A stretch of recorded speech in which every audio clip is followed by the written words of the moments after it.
Hello दोस्तों, अस्सलाम वालेकुम। कैसे हैं आप लोग? उम्मीद करता हूँ कि आप सब बढ़िया होंगे। तो सबसे पहले आप इस वीडियो को देखो, लाइक कमेंट शेयर ज़रूर करना। अगर इस चैनल पर नए होंगे तो सब्सक्राइब करना। और इसी तरह कौम आद की तरफ उनके भाई हूद को भेजा। उन्होंने कहा कि भाइयों, अल्लाह ही की इबादत करो, उसके सिवा तुम्हारा कोई माबूद नहीं। क्या तुम डरते नहीं? तो उनकी कौम के सरदार जो काफिर थे कहने लगे कि तुम हमें अहमक नजर आते हो और हम तुम्हें झूठा ख्याल करते हैं। फरमाया, ए मेरी कौम, मुझ में हिमाकत की कोई बात नहीं है, बल्कि मैं रब्बुल आलमीन का पैगंबर हूं। मैं तुम्हें अल्लाह के पैगाम पहुंचाता हूं और तुम्हारा अमानतदार खैर खा हूं।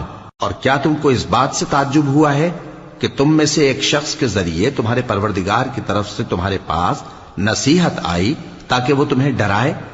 और याद तो करो जब उसने तुमको कौम नूह के बाद जानशी बनाया और तुमको फैलाव ज्यादा दिया। बस अल्लाह की नेमतों को याद करो ताकि कामयाब हो जाओ। वो कहने लगे, क्या तुम हमारे पास इसलिए आए हो कि हम अकेले अल्लाह ही की इबादत करें और जिनको हमारे बाप दादा पूजते चले आए हैं उनको छोड़ दें? तो अगर सच्चे हो तो जिस चीज से हमें डराते हो उसे ले आओ। हूद ने कहा कि तुम्हारे परवरदिगार की तरफ से तुम पर अजाब और गजब का नाजिल होना मुकर्रर हो चुका है। क्या तुम मुझसे चंद नामों के बारे में झगड़ते हो जो तुमने और तुम्हारे बाप दादा ने अपनी तरफ से रख लिए हैं, जिनकी अल्लाह ने कोई सनद नाजिल नहीं की? तो तुम भी इंतजार करो, मैं भी तुम्हारे साथ इंतजार करता हूं। फिर हमने हूद को और जो लोग उनके साथ थे उनको अपनी मेहरबानी से नजात बख्शी, और जिन्होंने हमारी आयतों को झुटलाया था उनकी जड़ काट दी, और वो ईमान लाने वाले थे ही नहीं। और हमने कौम आद की तरफ उनके भाई हूद को भेजा। उन्होंने कहा, ऐ मेरी कौम, अल्लाह ही की इबादत करो, उसके सिवा तुम्हारा कोई माबूद नहीं। तुम शिर्क करके अल्लाह पर महज बोहतान बांधते हो। मेरी कौम, मैं इस वाजो नसीहत का तुमसे कुछ सिला नहीं मांगता। मेरा सिला तो उसके जिम्मे है जिसने मुझे पैदा किया। भला तुम समझते क्यों नहीं? और ऐ कौम, अपने परवरदिगार से बख्शिश मांगो, फिर उसके आगे तौबा करो। वो तुम पर आसमान से मूसलाधार बारिश बरसाएगा और तुम्हारी ताकत पर ताकत बढ़ाएगा। और देखो, गुनहगार बनकर रूगर्दानी न करो।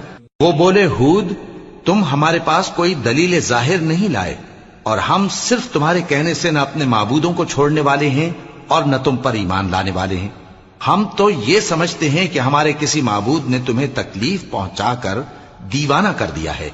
उन्होंने कहा कि मैं अल्लाह को गवाह करता हूं और तुम भी गवाह रहो कि जिनको तुम अल्लाह का शरीक बनाते हो मैं उनसे बेजार हूं। यानी जिनकी अल्लाह के सिवा इबादत करते हो, तो तुम सब मिलकर मेरे बारे में जो तदबीर करनी चाहो कर लो और मुझे मोहलत न दो। मैं अल्लाह पर, जो मेरा और तुम्हारा सबका परवरदिगार है, भरोसा रखता हूं। जमीन पर जो चलने फिरने वाला है वो अल्लाह के कब्ज़े कुदरत में है। बेशक मेरा परवरदिगार सीधे रस्ते पर है। अब अगर तुम रूगर्दानी करोगे तो जो पैगाम मेरे जरिए तुम्हारी तरफ भेजा गया है वो मैंने तुम्हें पहुंचा दिया है, और मेरा परवरदिगार तुम्हारी जगह और लोगों को ला बसाएगा, और तुम अल्लाह का कुछ भी नहीं बिगाड़ सकोगे। मेरा परवरदिगार तो हर चीज पर निगहबान है। और जब हमारा हुक्म अजाब आ पहुंचा तो हमने हूद को और जो लोग उनके साथ ईमान लाए थे उनको अपनी मेहरबानी से बचा लिया और उन्हें अजाब शदीद से नजात दी। ये वही कौम आद है जिसने अल्लाह की निशानियों से इनकार किया और उसके पैगंबरों की नाफरमानी की और हर सरकश मुतकब्बिर का कहा माना। और इस दुनिया में भी लानत उनके पीछे लगी रही और क़यामत के दिन भी लगी रहेगी। देखो, कौम आद ने अपने परवरदिगार से कुफ्र किया, और सुन रखो, कौम आद पर फिटकार है जो हूद की कौम थी।